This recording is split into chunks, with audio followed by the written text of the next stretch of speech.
Ok.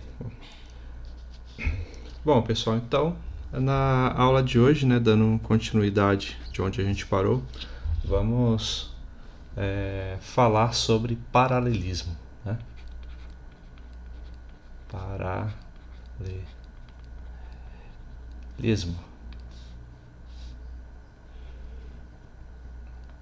Ok? Então, quando se fala em paralelismo, né, já se vem o conceito, né, claro, no contexto da geometria, já se vem logo o conceito de retas, né? Ou seja, a gente está interessado em estudar as situações em que as retas são paralelas ou não e em que sentido esse conceito é relevante para o nosso estudo, né?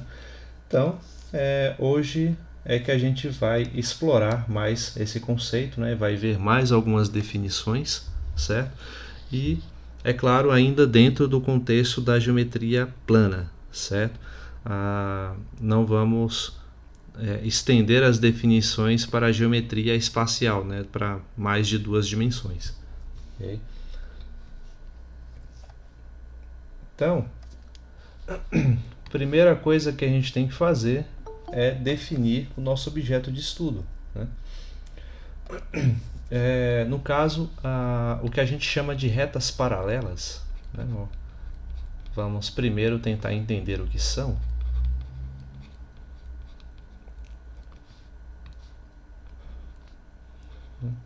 Com certeza vocês viram também esse conceito ao longo aí do ensino médio, né? E retas paralelas nada mais são do que retas que ou são coincidentes, né? Ou são retas que pertencem ao mesmo plano, porém não tem nenhum plano, não tem nenhum ponto em comum, certo? No primeiro caso, se a gente fosse representar, retas coincidentes são isso aqui, ó, né? Não precisaria desenhar duas retas, né? Elas estão aqui, uma sobre a outra. Então representaria, por exemplo, aqui no extremo a reta R, né?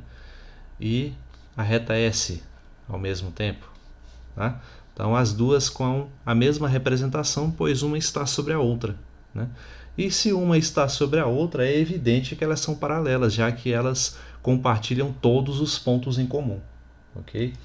O outro caso, né, esse aqui escrevendo coincidentes, né? A primeira situação em que as retas podem ser paralelas, né?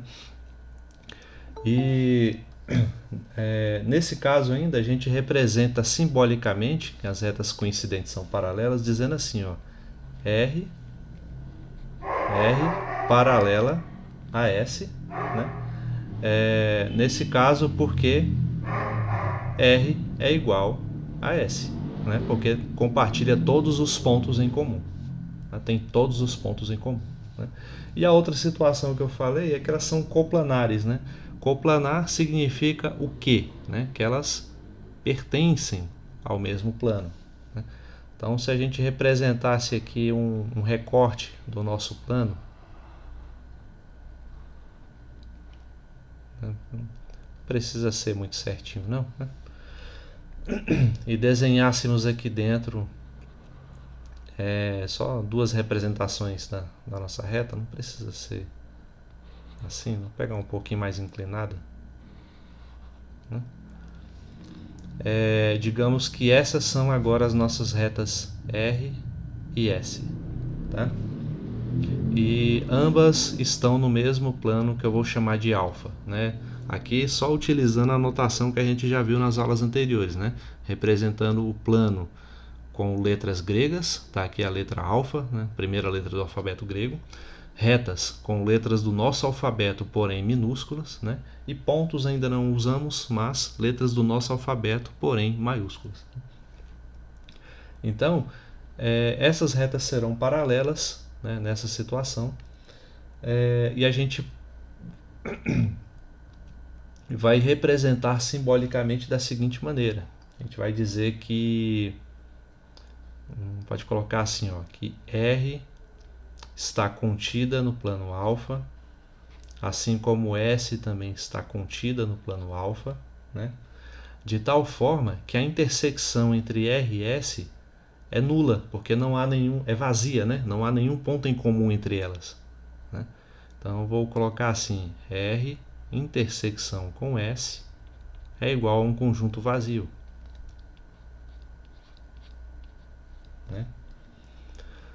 Se isso acontecer, a gente diz que R é paralelo a S, certo? Então, mais uma vez, é algo que eu estou, sempre que possível, eu estou fazendo essa tradução, por assim dizer, né? Eu estou fazendo o desenho, estou colocando o desenho em notação matemática, tá? Para que vocês aprendam a assimilar, né, o que uma notação representa em termos de um pouco mais concretos, né, para que vocês olhem uma simbologia matemática e consigam visualizar o seu significado e não apenas decorá-la, ok? Então, se a gente fosse representar o que quer dizer essa simbologia que eu acabei de colocar, um desenho que poderia muito bem simbolizar isso seria esse que eu fiz aqui em cima. Beleza? Alguma dúvida até então, gente? Algum comentário? Não? Não? Então, vamos continuar. Tá? Então, essa segunda situação, né, em que as retas são distintas e são paralelas, ela é mais interessante para nós, né, porque o primeiro caso aqui é bastante trivial, né, mas a gente tem que citar porque é uma situação possível, certo? Mas os casos que a gente vai estudar aqui agora estão mais relacionados a essa situação aqui, tá? Então a gente vai considerar aqui duas retas distintas, né, como essas, pertencentes ao mesmo plano, e no caso em que elas são paralelas ou não, né, a gente tem que estabelecer uma certa notação entre os ângulos que elas fazem, que essas retas fazem com uma reta concorrente a elas, tá? Então vou fazer assim, vou colocar aqui observação. Observação.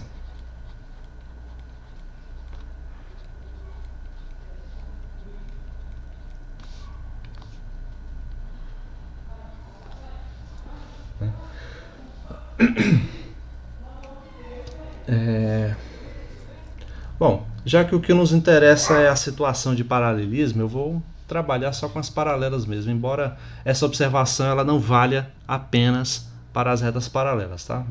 Vale frisar isso daí. Vou fazer esse desenho aqui para ilustrar melhor. Assim e assim, tá?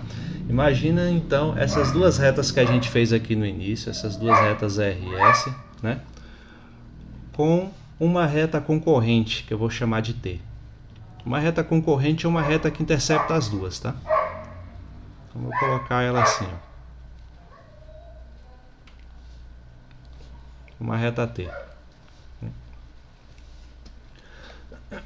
Então, o que a gente vai tentar estabelecer aqui agora é um nome que a gente pode chamar esses ângulos e a relação que esses ângulos formados aqui, ó, têm entre si, ok?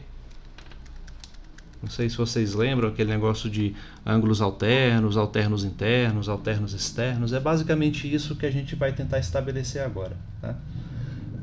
Então, vocês podem reparar que aqui formam 8 ângulos, né? Vocês têm 1, 2, 3, 4, 1, 2, 3, 4. 4 ângulos em cima, 4 embaixo, você tem 8 ângulos no total, correto? Então, o que é interessante observar é o caso em que, quando essas retas R e S são paralelas, vou colocar aqui, ó.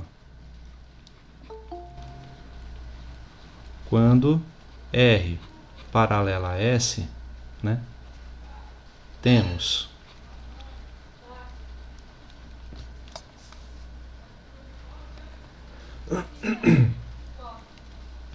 quando isso acontece, a gente tem as seguintes situações, né? A gente tem os chamados ângulos alternos, né? Eu vou fazer assim, eu vou copiar isso aqui, né? E colocar separado, acho que fica melhor, né?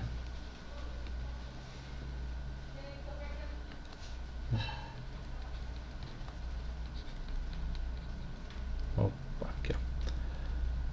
Ângulos alternos.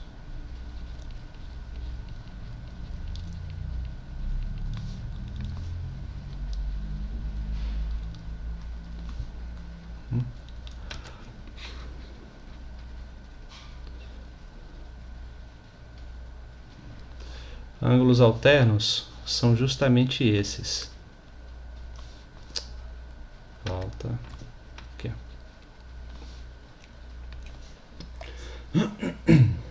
Ângulos alternos são esses ângulos que, como o próprio nome diz, eles se alternam nessa relação aqui, ó. Por exemplo, vou pegar esse ângulo aqui que eu vou chamar de ângulo alfa, tá? E ele se alterna com este outro ângulo aqui, ó. Esse ângulo beta. Né? Então, são exemplos de ângulos alternos, né? Entre esses 8 ângulos que eu classifiquei aqui, alfa e beta são exemplos de ângulos alternos. Outro exemplo que a gente pode citar são, deixa eu colocar aqui de cores diferentes. Posso pegar aqui... Oh, desculpem, isso aqui eu escrevi... Espera aí.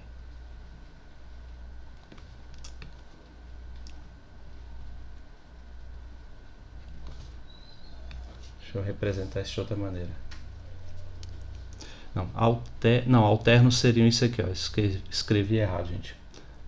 Isso que eu escrevi é outra classificação. Os alternos são esses, ó, porque eles têm que ser, acima de tudo, tem que ser congruentes, né? Alfa e beta, né? São, por exemplo, eles têm a mesma medida, né? Alfa é congruente a beta, né?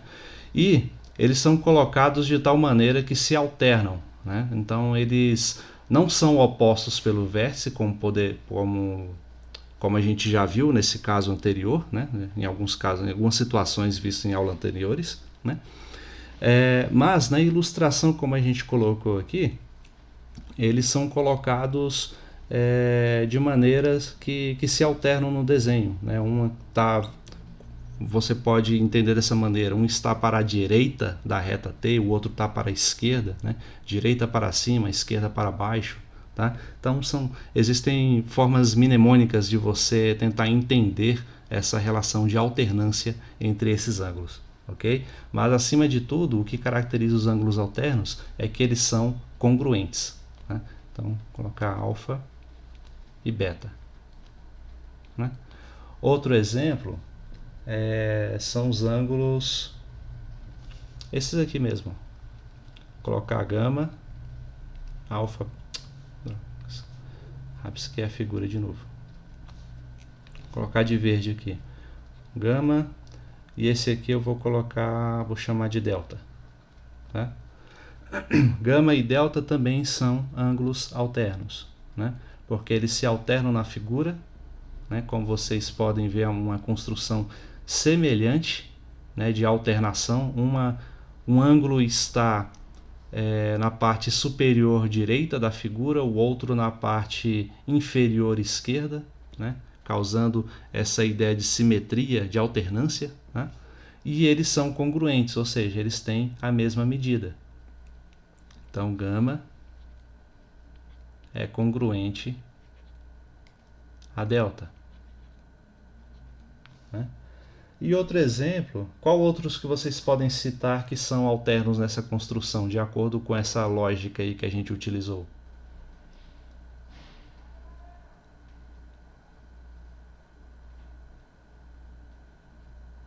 Tem mais algum? Ou não?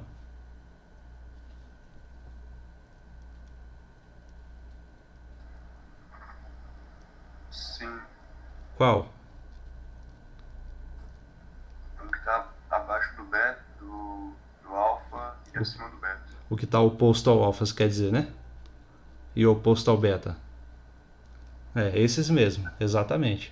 Vou colocar aqui. Eles são a mesma coisa, né? São ângulos que têm a mesma medida, mas eu não vou representar eles como se fossem o mesmo, não. Vou colocar aqui diferentes. Alfa, beta, gama, delta. Esse aqui eu vou chamar esse de epsilon e esse aqui de φ. Né? E epsilon é congruente a φ. Né? São exemplos, né? E para poder fechar o ciclo a gente ainda teria, posso utilizar aqui o laranja, né? Esse ângulo aqui congruente a esse outro também. Aí quais são as outras mesmo? Alfa, beta, gama, delta, epsilon, φ. Esqueci qual é a ordem correta do alfabeto. Agora não. Vou utilizar a letra qualquer aqui. Vai ser o θ. E esse aqui vai ser o xi.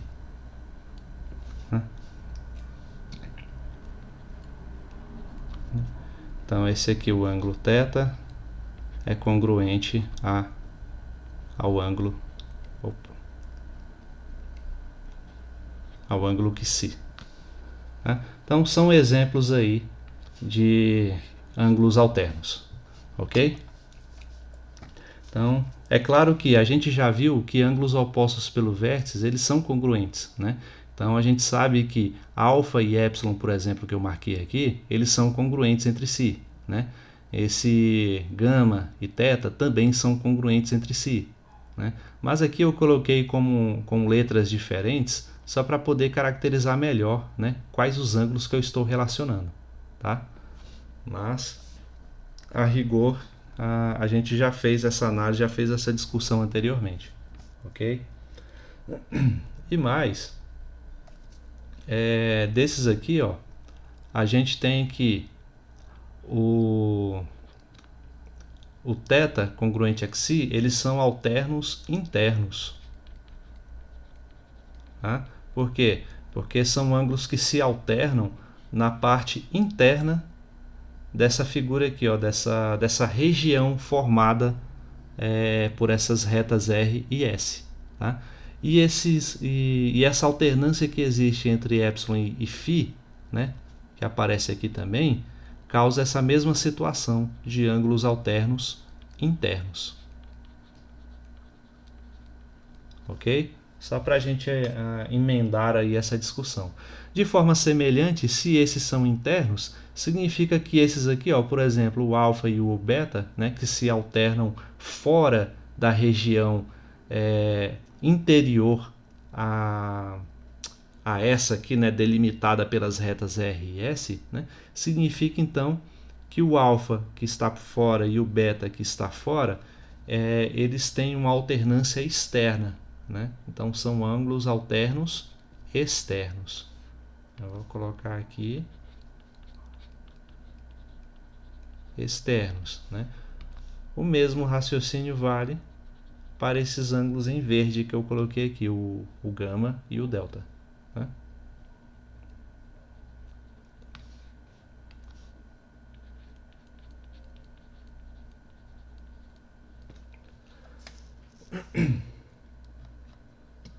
Certo? Aí, ó, só essa figura aí já resume toda a discussão que vocês viram sobre ângulos alternos, alternos internos, alternos externos que vocês viram ao longo do ensino médio, tá? Alguma dúvida até aí, gente? Alguma pergunta, alguma colocação? Não sei se ficou claro o suficiente.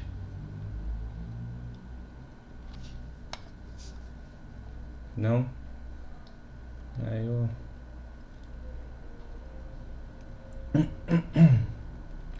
Tá, então vamos continuar, né?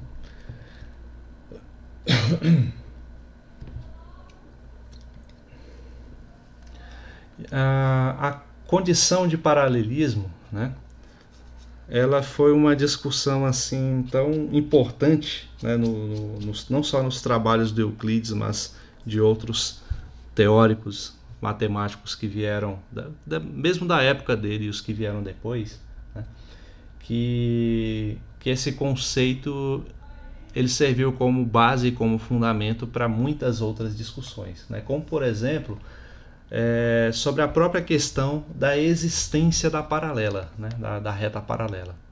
Assim, como você poderia, qual seria a melhor forma de você estipular, de você postular a existência da paralela, por exemplo, né? Então, tem uma maneira que a gente vai colocar, vou escrever aqui, ó, existência da paralela.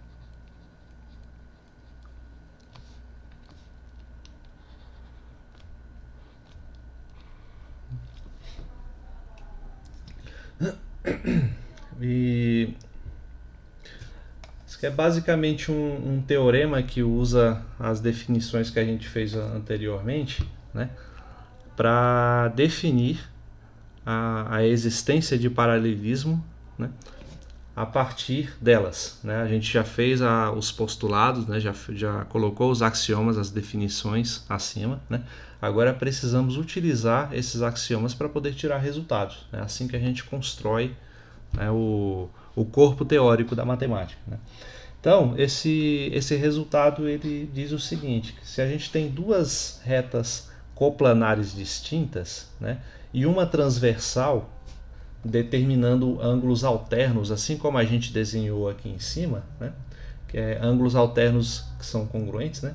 Então, essas duas retas que passam por aqui, elas são paralelas, né?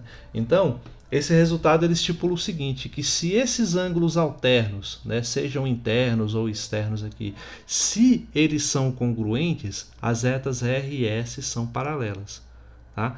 Então, essa é a parte forte do resultado. Ele coloca a existência do paralelismo, né, sob a condição de que os ângulos sejam congruentes, tá? Então, com isso, ele torna o paralelismo como se fosse ele deixa de ser um postulado artificial, por assim dizer, né? E ele torna uma condição criada, né, com base em outro princípio, né? Desde que você admita a congruência desses ângulos, assim como a gente construiu, é que a noção de paralelismo surge, né? Então ele não vem criado assim do nada, entendeu? Então essa é a relevância desse resultado que a gente vai tentar mostrar aqui agora, tá? Então eu vou colocar esse resultado de forma bem distinta assim, ó, bem resumida.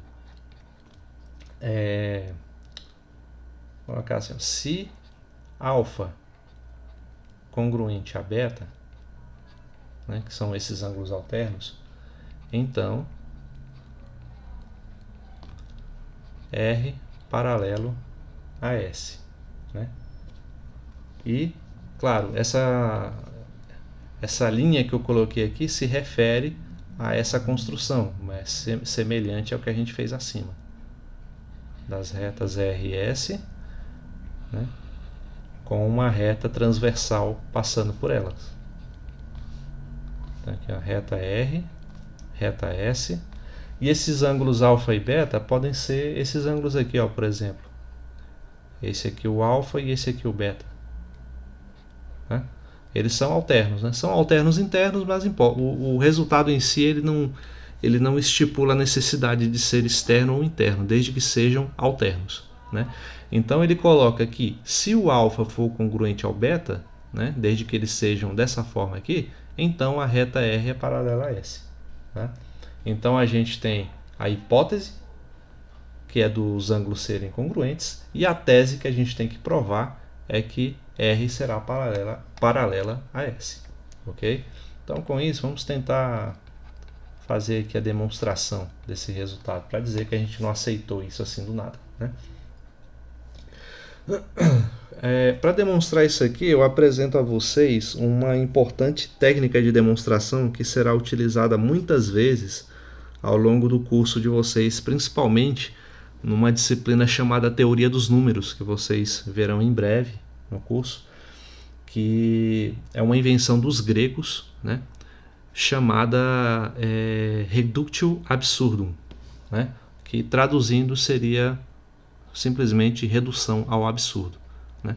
Significa o seguinte: se você quiser provar que algo é verdadeiro, né, começa sugerindo que a sua hipótese é falsa, né, e vai, com essa hipótese falsa, vai fazendo todos os desmembramentos lógicos válidos, né, com essa premissa falsa, entendeu?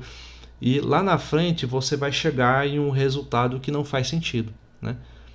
O fato de você ter chegado a um resultado que não faz sentido se deve ao fato de você ter adotado aquela premissa falsa, entendeu? Ou seja, a negação daquela premissa é que fez você chegar num resultado que não faz sentido. Logo, ela é verdadeira. Tá? Então, eu não sei se eu expliquei muito bem, mas vai ficar mais claro a gente tentar aplicar. Né? Funciona basicamente o seguinte. Primeiro a gente faz assim, ó, como eu disse, a nossa hipótese é que alfa é congruente a beta, e a nossa tese que a gente tem que provar é que a reta R é paralela à reta S. Né? Então, a gente pode não negar a hipótese de início. A gente pode, por exemplo, admitir que as retas não sejam paralelas, por exemplo. Né? Então, a gente pode admitir o seguinte, ó, se R e S não são paralelas, não fossem paralelas, né? O que aconteceria? Será que eu continuaria a ter a hipótese válida de que os ângulos alternos são congruentes? Né? A gente vai ver que não. Né?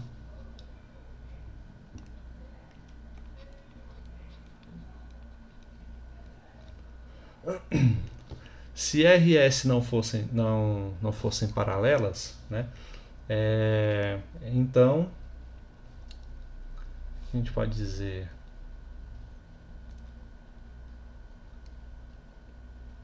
assim, não forem paralelas, então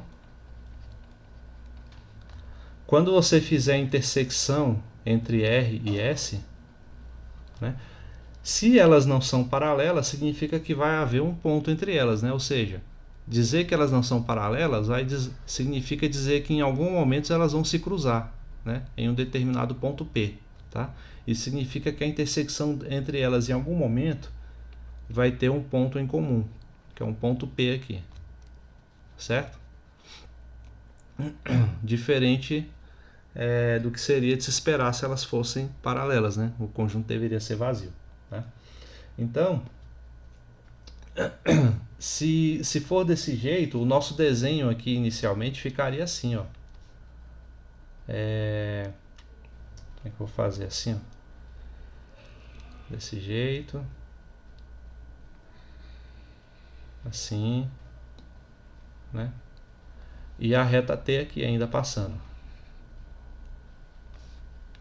A reta T, a reta R e a reta S. Né? E aqui o ponto P, onde elas se interceptam. Tá? E temos aqui ainda os ângulos alternos, alfa, e aqui ó, o ângulo beta. Então essa é a construção que a gente está imaginando aí ser possível. Né? Então, se a gente fizer a construção desse jeito, né, o que a gente vai chegar aqui é o seguinte, né, das duas uma. Né? Ou alfa é menor do que beta, né, ou alfa é maior do que beta. Né? Das duas uma. Né? Pela própria construção, pelo o chamado teorema do ângulo externo, que a gente já mencionou Eu não lembro em qual aula, não sei se foi na aula anterior ou não, né? Devemos ter mencionado isso em algum momento, né? Não tem como esses ângulos aqui serem o mesmo, tá? Porque como é que eu vou fazer uma justificativa razoável? Como é que eu posso fazer? Aqui temos o triângulo P, A e B, né?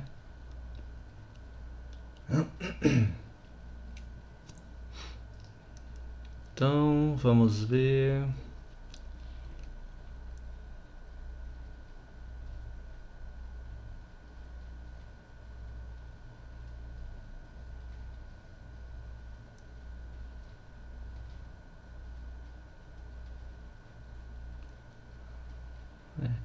Eu teria que ter esse ângulo suplementar, né?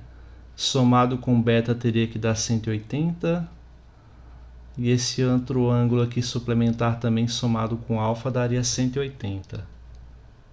Tá. Mas eu queria lembrar sobre o enunciado desse teorema do ângulo externo. A gente não citou o teorema em si, mas utilizamos o resultado, né? Mas, enfim, depois eu vou dar uma recapitulada nesse teorema. Opa! Deixa eu ver se eu encontro ele aqui nas anotações. Vamos ver.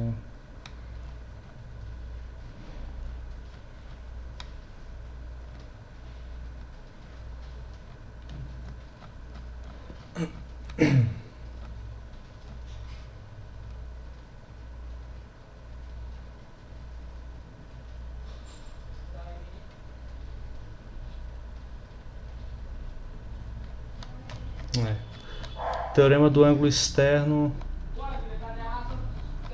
Não lembro se eu cheguei a falar para vocês, não está aqui nas minhas anotações, mas é sobre a aula de triângulos, né? Que eu deveria ter mencionado pelo menos no final da aula, né? Mas ele diz basicamente o seguinte, ó, se eu tivesse aqui um ângulo, digamos aqui um ângulo θ, né, qualquer, eu teria o seguinte: o ângulo θ somado com alfa é igual a beta, tá? A soma desses dois ângulos aqui resulta nesse, tá? Isso é um resultado lá da teoria sobre triângulos, né? Então, só isso aí já é o suficiente para mostrar o seguinte, né? Que não tem como, se o ângulo θ for... A única forma de alfa ser igual a beta, né, é se o ângulo θ fosse igual a zero, né? Porém, a gente está vendo aqui que o ângulo θ ele não tem como ser zero, né? A única forma desse ângulo ser igual a zero é se as retas fossem paralelas, né? Porém, elas não são, porque elas se encontram em um ponto P, tá? Então, como isso não acontece, só pode ocorrer das duas situações: ou o alfa é maior do que zero, ou o alfa é menor, ou o alfa é menor do que beta, ou é maior do que beta, tá? Então, por conta desse teorema é que eu tenho essas duas situações aqui ocorrendo, né? Logo, né, é absurdo. Eu chego aqui no chamado absurdo e a gente representa assim, né? Portanto, a gente conclui que R e S só podem ser paralelos, né? Como é que eu posso dizer? Para que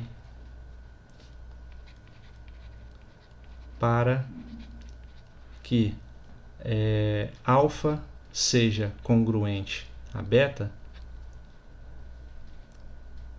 R deve ser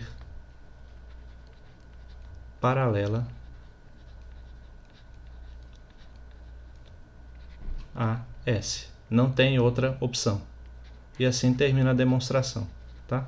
Só esse argumento matemático, ok? Essa seria a demonstração do porquê que a gente tem que assumir, né, que se alfa e beta são congruentes, então as retas são paralelas. E o mesmo vale, né? Se R e S são paralelas, então alfa e beta são congruentes, ok? Esse teorema ele está até, digamos, incompleto, que o certo seria colocar aqui um se somente se, né? Porque aí valeria a ida e a volta, né? Mas tudo bem, então a construção é válida desse jeito também. Beleza? Alguma dúvida até aí, gente? Não? Não, professor. De boa.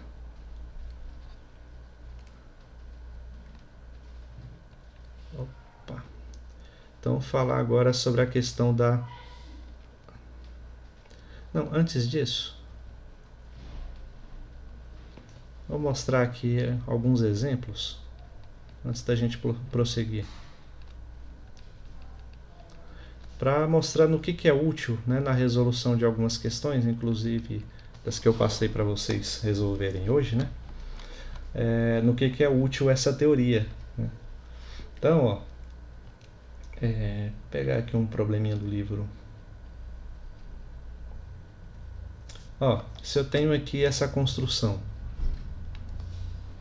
assim, ó.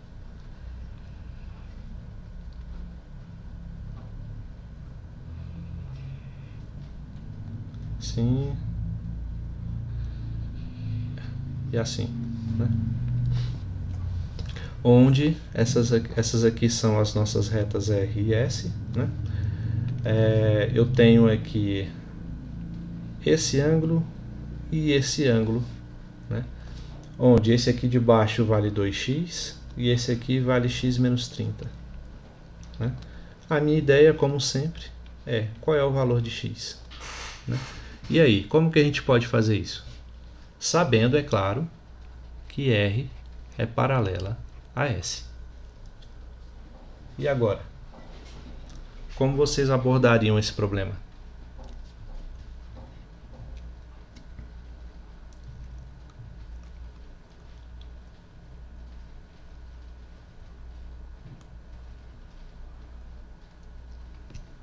Dá para utilizar essa teoria que a gente acabou de ver sobre os ângulos alternos, né? Sobre a questão da congruência dos ângulos alternos. A questão é como, né?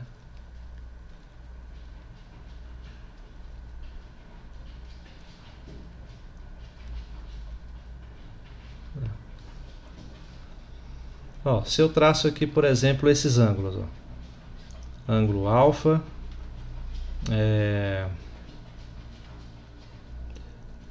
digamos, ângulo alfa só por enquanto, né?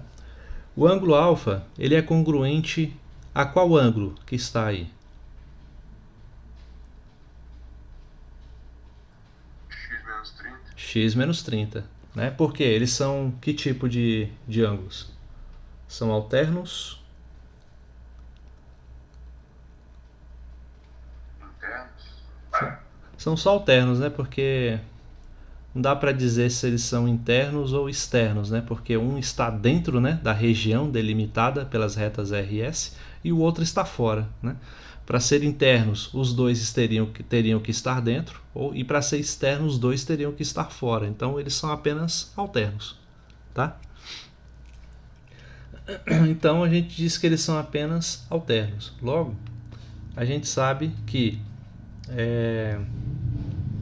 alfa, né, ângulo alfa, é congruente a x menos 30 graus, correto? E aí, o que mais eu posso fazer a respeito? Que outra informação eu tenho a respeito? Alfa mais 2x igual a 180. Exatamente. Aí foi o que a gente viu na aula sobre ângulos, né? Sobre ângulos suplementares, né? Eu tenho aqui um ângulo alfa, aqui um ângulo beta, né? A soma deles dois dá dois ângulos retos, ou seja, 180 graus, né? Então, lá de 2 aulas atrás, né? Então, temos a outra informação de que alfa mais 2x é igual a 180 graus, né? Então, vamos utilizar aí o que temos, né? Alfa eu sei que é x menos 30 graus.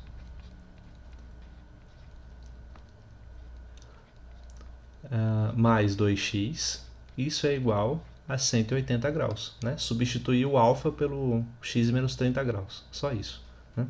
X somado com 2x, 3x. Né? 30 graus negativo vai para o outro lado, positivo. 180 mais 30 fica 210, né? Aí 210 dividido por 3 dá quanto?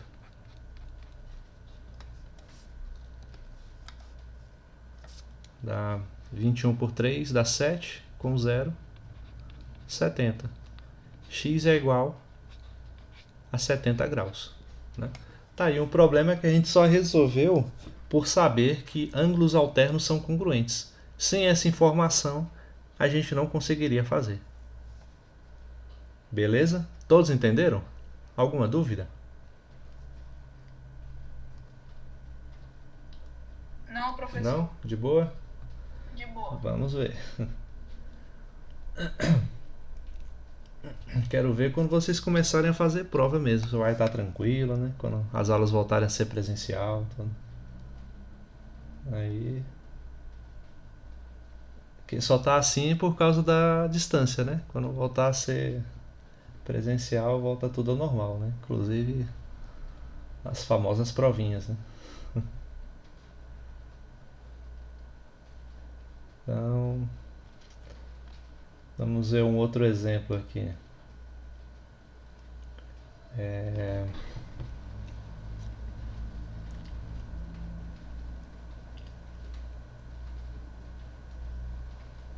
Tá.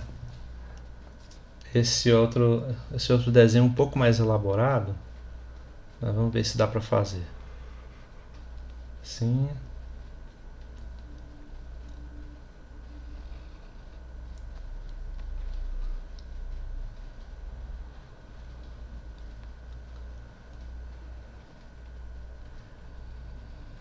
E assim. Né?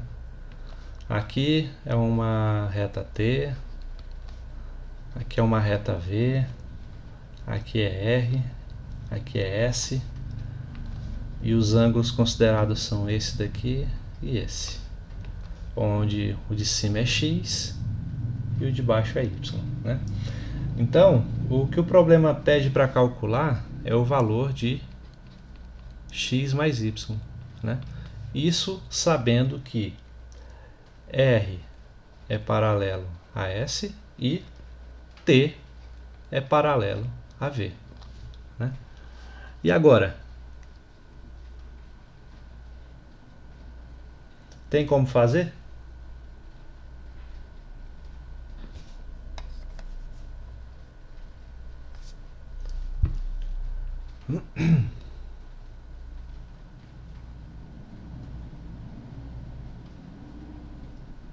Traçando um ângulo suplementar ao ângulo X. Repete, por favor. Traçando um ângulo suplementar ao ângulo X e igualando ele a Y.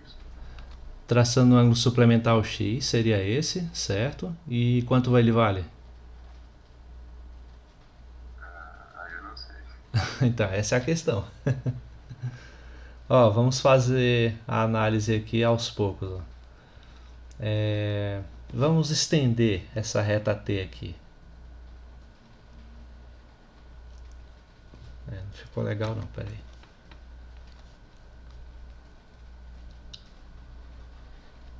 Sim.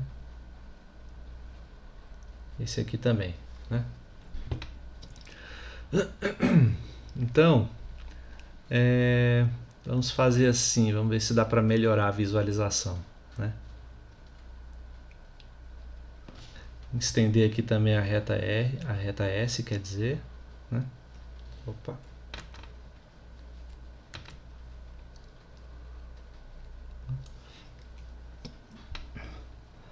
Aí vamos tentar ir mudando de posição os ângulos X ou o ângulo Y, né?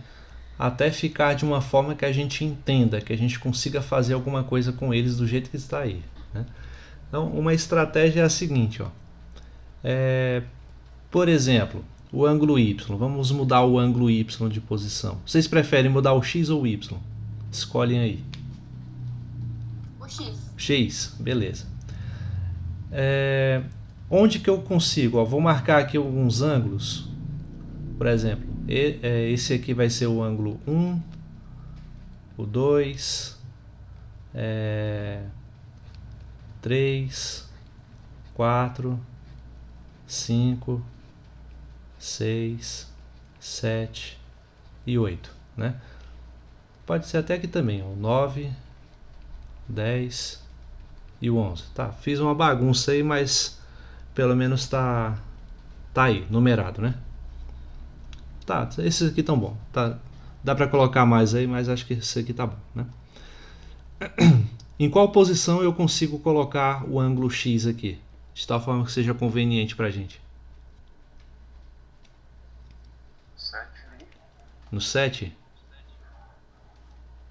O ângulo 7, ele é congruente a X?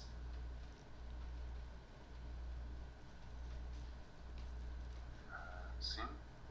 Ó, a gente pode começar a análise devagar. Ó. Por exemplo, a gente sabe já de forma imediata que podemos colocar o X aqui na posição do 1, né? Porque T e V são congruentes, ou são paralelas, né?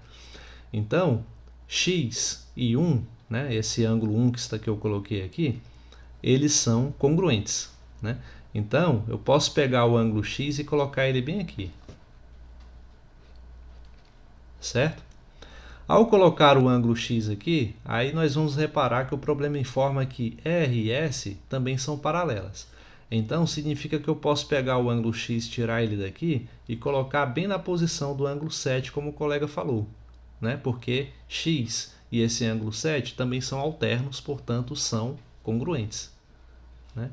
Então, vou apagar todos os outros e colocar o X bem aqui.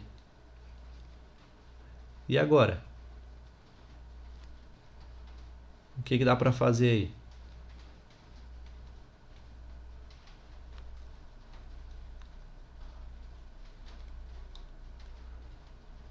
O problema pede o valor de x mais y.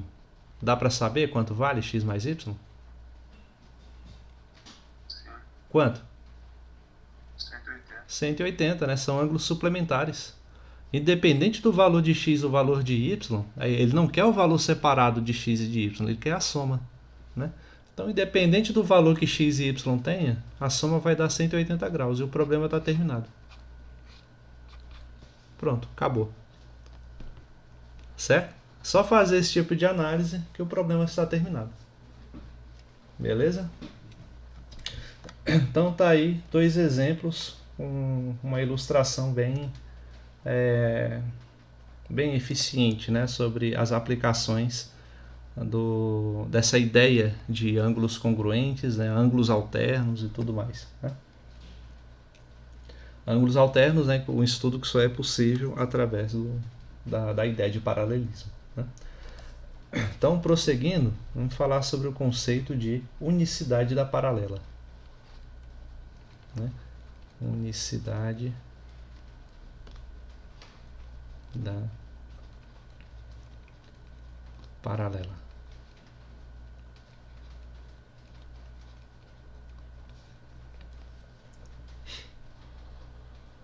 Esse conceito de unicidade da reta paralela, né, ele... Ixi, coloquei foi mais L do que precisava aí, né? Foi aquele resultado que eu acho que eu já falei algumas vezes para vocês, né? Que é um dos postulados que os matemáticos mais estranharam no decorrer dos séculos, né? Por parecer um tanto elaborado demais para ser um princípio estabelecido, né, a priori, sem demonstração nenhuma, né? O que fez muitos matemáticos no decorrer do tempo suspeitarem de que ele não era um postulado e sim um teorema, né? E fez muita gente tentar demonstrar esse resultado no decorrer do tempo e sem nenhum resultado, né, de forma positiva no sentido de demonstrá-lo, né? Porém, o resultado positivo foi simplesmente a descoberta de novas geometrias, né? O que, por sinal, foi uma grande revolução, né? Então, a gente saiu lá de 300 antes da Era Comum, né? Ou seja, o que é considerado aqui no Ocidente como o nascimento do Cristo histórico, né? E sempre que vocês me ouvirem falar de a Era Comum, antes da Era Comum, entendam antes de Cristo, tá? É porque para não fazer referências religiosas eu prefiro fazer esse tipo de ideia que nos livros de história, principalmente história da matemática, eles já se utilizam desse tipo de linguagem, ok? Então, de 300 antes da Era Comum até o século XIX vigorava apenas a geometria de Euclides, né? E foi a partir daí que surgiu a possibilidade da criação de outras geometrias a partir desse enunciado que eu vou fazer aqui para vocês, que em termos gerais o Euclides enunciou da seguinte maneira, né? Por um ponto passa uma única reta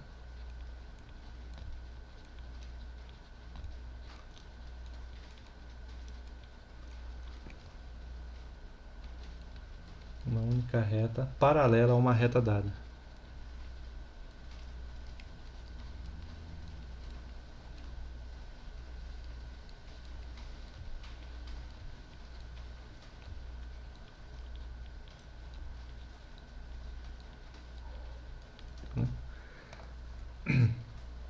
Então, se a gente fosse ilustrar esse axioma que aparece lá nos elementos de Euclides, ele basicamente diz o seguinte: se você tem aqui pega uma reta qualquer, uma reta R, né, e pega um ponto fora dessa reta, né, o que Euclides diz é o seguinte, que por esse ponto P aqui, ó, considerado, vou fazer de preto mesmo, só é possível traçar uma única reta paralela a essa. Então, uma reta S, né? Cadê? Reta S, tal que R seja paralela a S. Parece até razoável, né? Porém, como eu falei para vocês, esse axioma ele suscitou muitas dúvidas por parecer elaborado demais para ser um princípio, né? Para ser uma definição, né? E muitos, esse é o quinto postulado que aparece lá no livro dele, né? E muitos matemáticos tentaram demonstrar isso que eu escrevi aqui para vocês a partir dos postulados anteriores, né? Tentar tirar esse resultado a partir dos anteriores, porém sempre chegava a uma redundância ou algo parecido e a lógica nunca fechava de maneira perfeita, né? Aí, até que quando se chegou lá no século XIX, as sugestões que surgiram para esse postulado era o seguinte, ó. Teve um matemático que sugeriu o seguinte, que por um ponto fora de uma reta é possível passar infinitas retas paralelas a essa, né? Como está representado aqui. Mas aí vocês olham, mas essas retas aqui, a maioria não está paralelo a essa. Pois é, parece que não.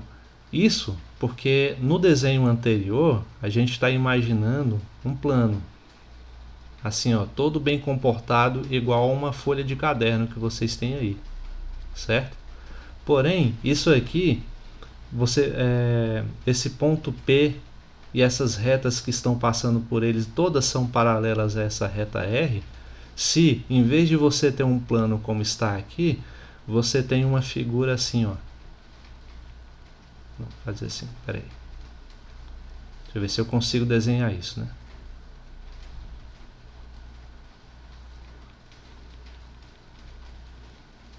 Não, fazer.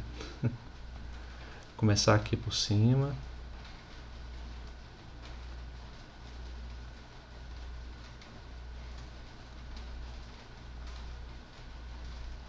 É assim.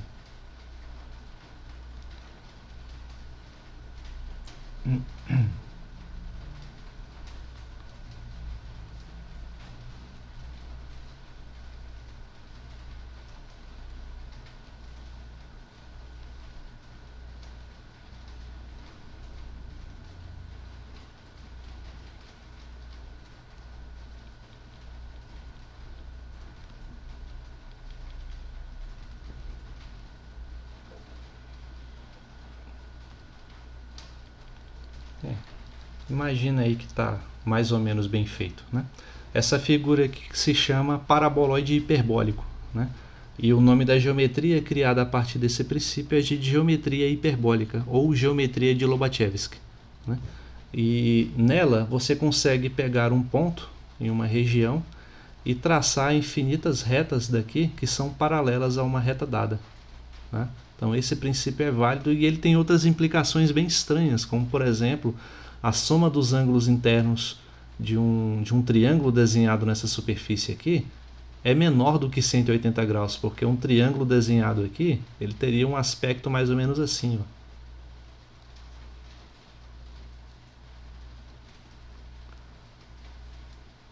Né? Enquanto um triângulo aqui, nesse plano que a gente conhece, teria um aspecto como vocês já conhecem há tanto tempo, certo?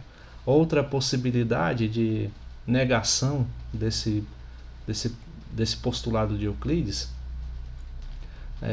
foi dada por um jovem alemão que imaginou o seguinte: por um ponto fora de uma reta, você não consegue traçar nenhuma reta paralela a essa.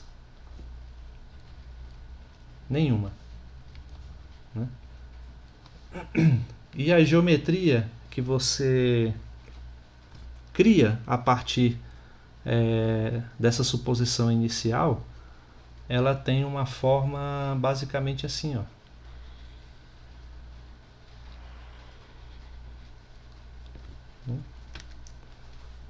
Era para desenhar certinho aqui.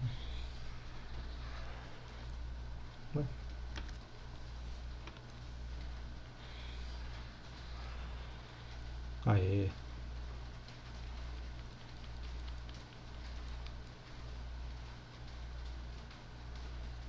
A geometria numa superfície esférica, né? E um triângulo desenhado nessa geometria, a soma dos seus ângulos internos pode ser maior do que 180 graus, porque um triângulo aqui ele tem um aspecto semelhante a esse, tá? Então aqui é menor do que 180 graus, aqui igual a 180 graus e aqui maior do que 180 graus, né? São três variantes. Essa última aqui se chama geometria esférica ou geometria riemanniana, né? São variantes estudadas até hoje. Essa última, inclusive, ela é muito interessante por uma curiosidade histórica, né? Com certeza vocês já ouviram falar de Albert Einstein, né? Por conta da sua contribuição na física, das suas inúmeras contribuições, para falar a verdade, e da sua mais conhecida, que é a chamada teoria da relatividade, né? A geral, né? Tem o caso em que você não inclui a gravidade, tem a sua teoria geral, onde ele inclui uma teoria da gravidade. Esse caso geral, ele só conseguiu fazer o formalismo matemático quando ele teve acesso a essa geometria criada mais de 50 anos antes dele conceber essas ideias sobre a gravidade e tudo mais, né? Então, essa teoria geométrica aqui, chamada de geometria riemanniana, ela serviu como uma luva para descrever essas ideias sobre o espaço e o tempo que o Einstein estava desenvolvendo, né? Isso com uma diferença de mais de 50 anos. Então realmente é incrível, né, como essas coisas acontecem na ciência e como às vezes a matemática antecipa a física ou a física antecipa a matemática, né? E as duas vão se completando, vão se enriquecendo nesse sentido, tá? Então fica aí só um adendo, né, de curiosidade aí para vocês, né? Se quiserem, tem vários livros que falam mais sobre a história, que eu contei aqui para vocês com mais detalhes, é claro. E a parte matemática, à medida que vocês forem avançando no curso, aprendendo mais sobre as ferramentas de cálculo principalmente, vocês vão tendo condições de aprender um pouco mais, principalmente sobre essas duas geometrias que eu falei aqui, né? E tem várias outras geometrias que foram criadas aí, só que não tão conhecidas quanto essas, né?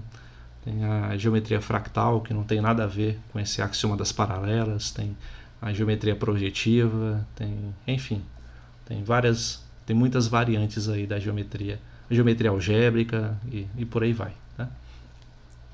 Então, voltando à nossa unicidade aí da paralela, vamos nos focar aqui no axioma de Euclides, né?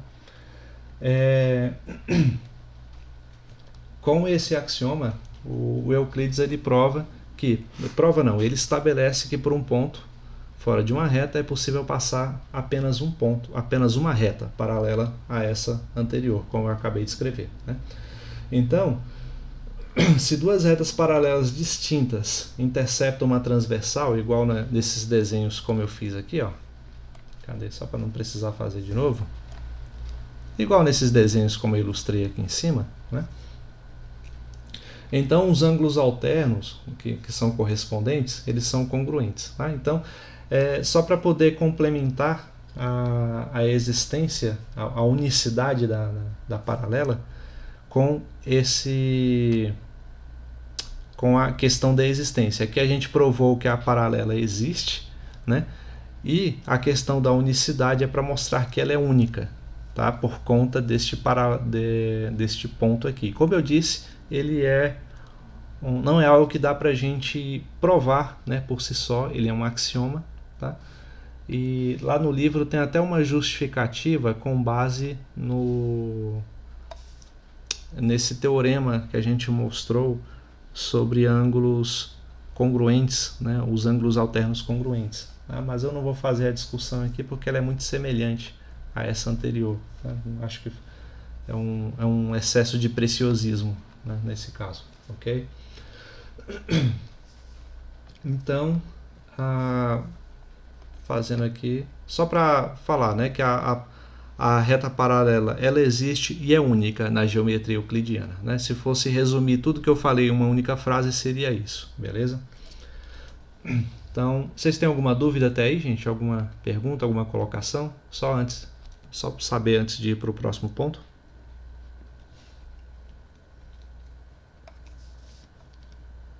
Não? Então, beleza. Então, só para finalizar, falar aqui um pouco sobre o ângulo externo.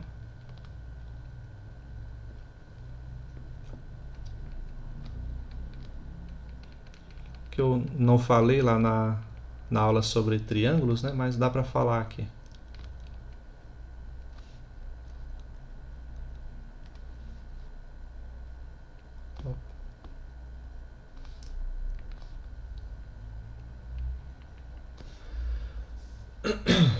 Então, como eu disse,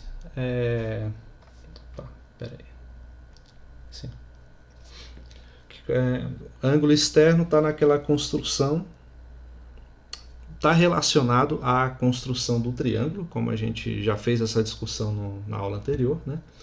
E o que esse resultado diz, é melhor eu representar aqui antes de falar, é o seguinte. Deixa eu desenhar aqui o triângulo. Opa.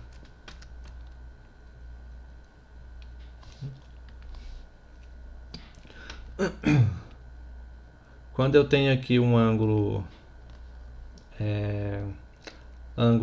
alfa e beta, né, correspondente aos vértices A e B, né, o ângulo externo, ou seja, o ângulo que está fora do triângulo, né, e que é oposto aos ângulos internos correspondente aos vértices A e B, que eu vou representar aqui por gama, né, ele corresponde à soma dos ângulos alfa e beta, né? Então, gama é igual a alfa mais beta.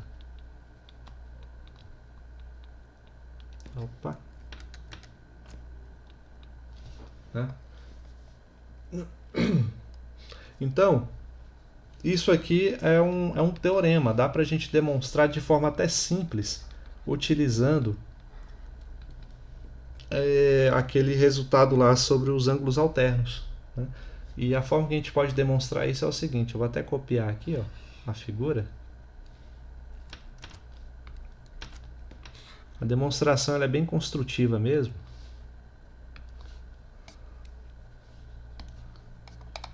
Dá pra gente fazer assim, ó. Imagina eu traçando aqui uma linha uma reta que seja paralela a esse segmento AB. Tá? Opa, aqui é A e B. Ó. A e B. Né? Aí vou traçar aqui um segmento de reta, ou uma reta mesmo. Uma reta R, né? Tal que R seja paralelo ao segmento AB. Tá? Esse segmento que está aqui. Né? Então, se isso acontecer, né? Então, pelo que a gente viu lá sobre os resultados, o teorema lá sobre os ângulos alternos, eu tenho que o ângulo alfa é congruente a esse ângulo que está aqui, ó. Aqui também é o ângulo alfa, certo? Por quê? Porque eles são alternos internos, né? Basta você, para visualizar isso melhor, né? Faz aqui, ó, um segmento, uma continuação dessa reta para cá, né? Chama de reta S. Imagina isso aqui como a região interior, né?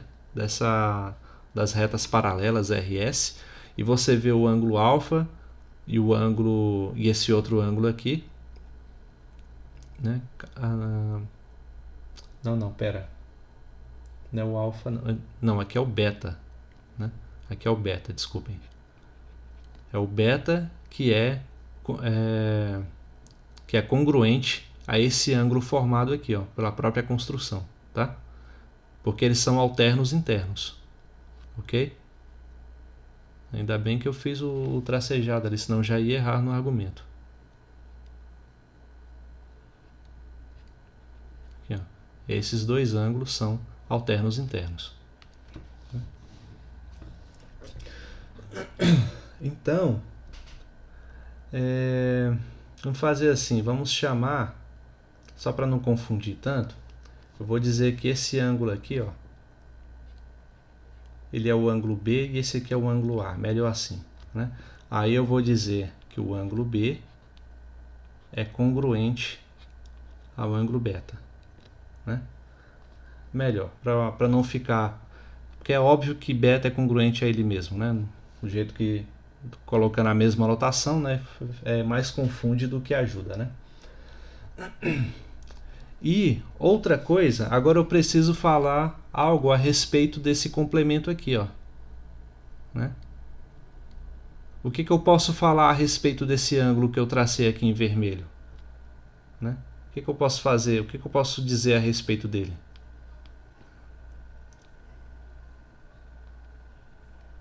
E aí? Não é suplementar, porque para ser suplementar ele teria que vir até aqui embaixo, ó, né? Teria que vir até aqui, né? Ele não chega a ser suplementar, não. E agora?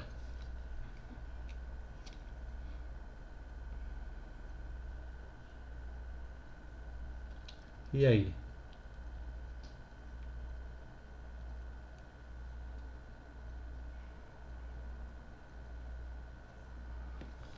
Será que ele tem alguma relação com esse ângulo A?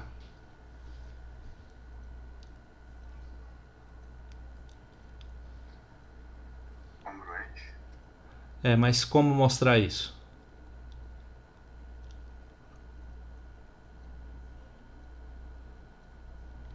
Olha só como a gente vai mostrar isso, ó.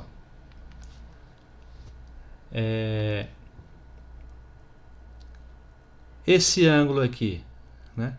Eu vou chamar esse ângulo aqui de alfa, certo?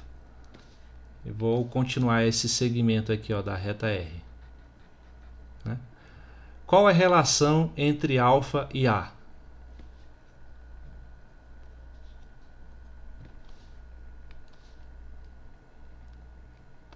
Eles não são alternos internos? Ó, eles são interiores, né, a essa região formada pelas retas paralelas RS, né? Estão bem aqui nessa região interior, né? E tem uma reta bem aqui, ó. Essa reta preta que eu passei aqui é uma região que é uma reta que intercepta RS, né? Formando o ângulo A aqui e o ângulo alfa aqui também. A gente viu que esse caso corresponde a ângulos alternos internos, né? Então, o ângulo A é congruente a alfa, né? Do jeito que está aqui.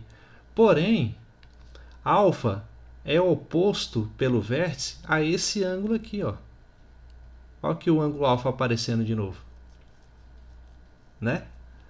E pela própria construção, né, eu tenho que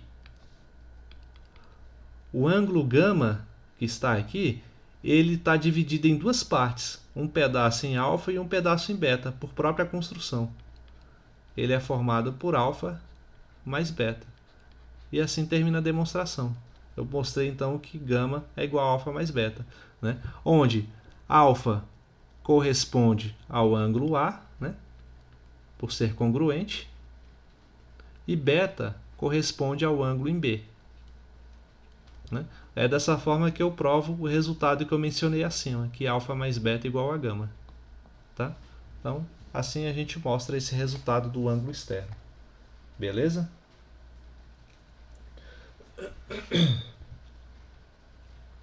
E bom,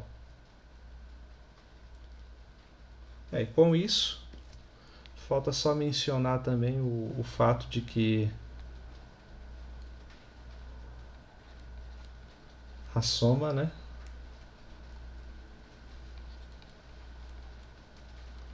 a soma dos ângulos de um triângulo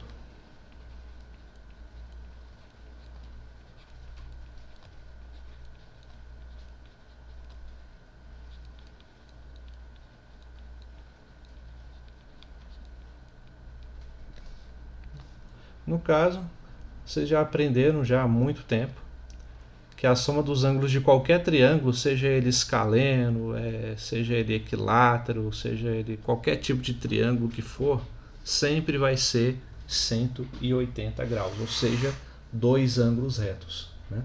Então, ó, triângulo A, B e C, né? Você tem que ângulo A mais ângulo em B mais ângulo em C é igual a 180 graus, né?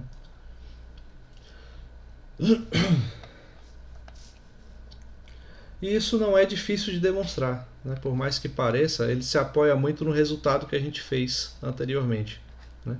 Por quê? Porque a gente já tem a construção, né? Vou até usar aqui o desenho anterior.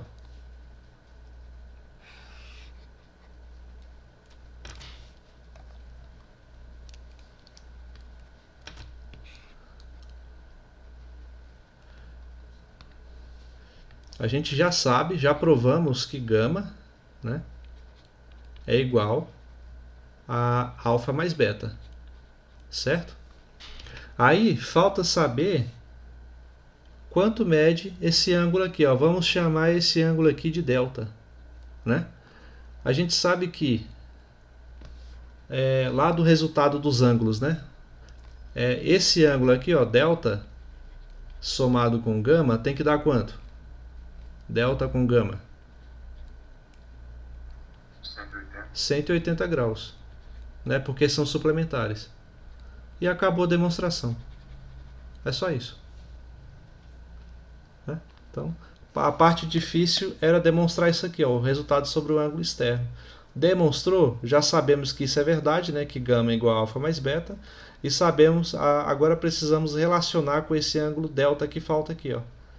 E já sabemos lá da teoria dos ângulos, né, que esses ângulos são suplementares, então delta mais gama só pode ser 180 graus e acabou. A soma dos ângulos internos de um triângulo é 180 graus. Isso na geometria euclidiana. Certo? Assim, vamos ver aqui se... pegar aqui um exemplo para a gente explorar um pouquinho.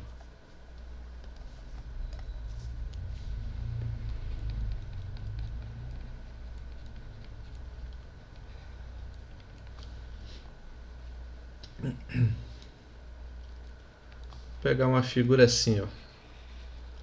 essas retas novamente RS paralela, né?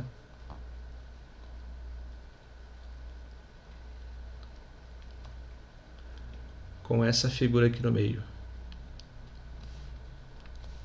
Então aqui é R, aqui é S. Temos esse ângulo aqui, esse também, e esse, e esse.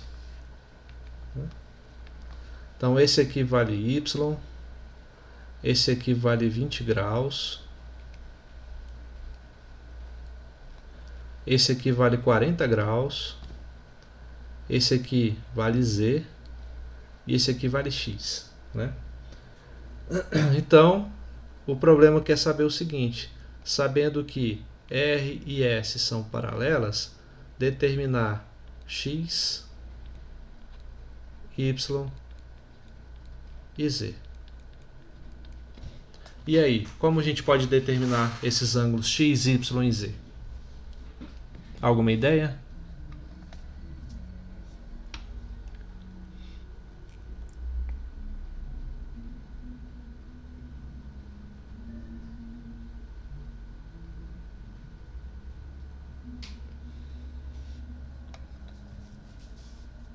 O ângulo Y, por exemplo, como é que a gente pode determinar ele?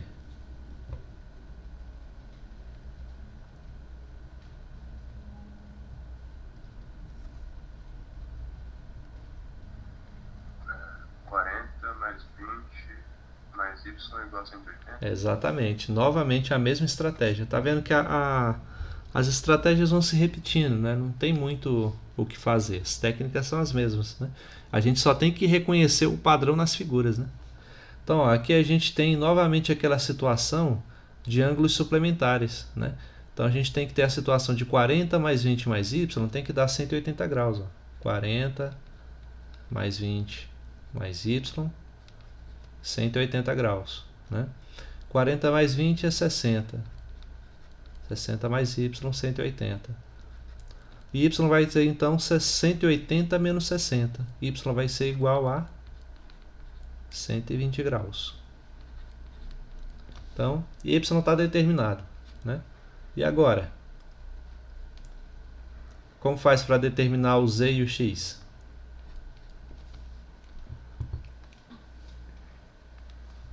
X é igual ao oposto do ângulo 20. Repete, por favor. X igual ao oposto do ângulo 20. Como assim? Prolongando as retas, aí X seria o oposto do ângulo 20. O de 20? Não, não tem relação não entre os dois, né? Mas com o de 40 tem, ó. Se você reparar bem, né? Se você considerar que essa reta aqui, ó, formada, né, for uma reta T, por exemplo, igual nos nossos exemplos anteriores, né? Você vai ver que 40 e o ângulo X são ângulos alternos internos, né? Tá vendo? 40 e o X são alternos internos.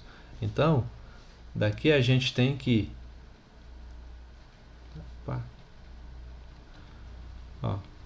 X é igual a 40, né? Por construção mesmo da figura.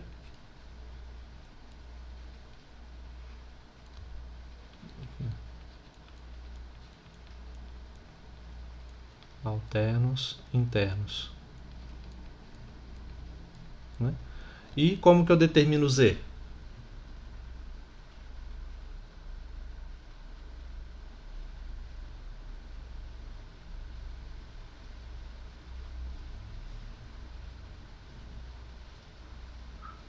Z é congruente a Y. Sim, tem duas maneiras. A que você falou é a mais rápida, né? São alternos internos também. Então o Z é congruente a Y. E outra maneira é saber que 20 mais X mais Z, né, é a soma dos ângulos internos de um triângulo, que dá 180 graus. A gente já descobriu o valor de X, que é 40, né? Então aqui você teria 20 mais 40 mais Z, 180, né? Ou seja, a mesma situação do anterior.